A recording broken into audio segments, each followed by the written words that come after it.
আমার বাড়ি শান্তিনিকেতন, আমি শান্তিনিকেতনে থাকি, কিন্তু কর্মসূত্রে আমায় কলকাতায় থাকতে হয়।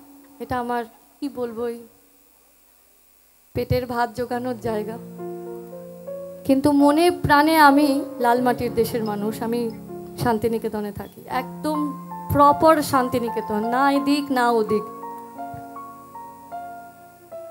এবার সবাই আমাকে বলে যে শান্তিনিকেতন পৌঁছালি আর আগের মতন নেই, কোনো কিছুই তো আর আগের মতন নেই, তাহলে শান্তিনিকেতনই বা বাদ যায় কেন? কিন্তু তবু আমাদের শান্তিনিকেতন, সে যে সব হতে আপন আমাদের শান্তিনিকেতন। আমি আশ্রমে থেকে ওখানে পড়াশোনা করেছি। এটা আমার বলতে, আমার ভাবতে, আমার মননশীলতায় আজকে শান্তিনিকেতন একদম সবসময় প্রবাহিত। আমি ভীষণ ভীষণ প্রাউড ফিল করি যে আমি ওখান থেকে পড়াশোনা করেছি।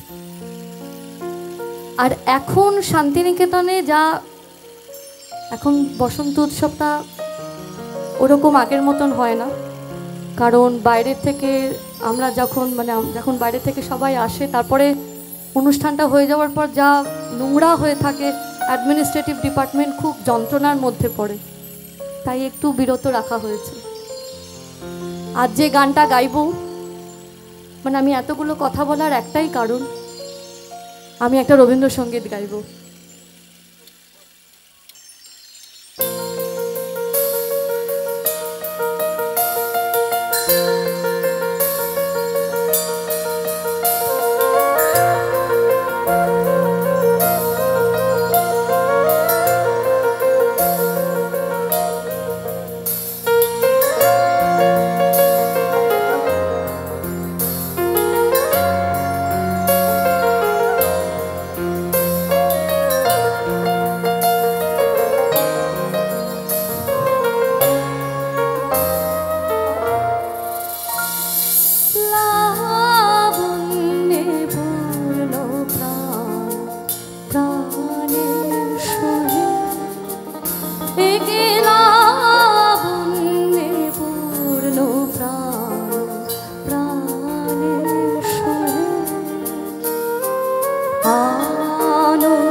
বলো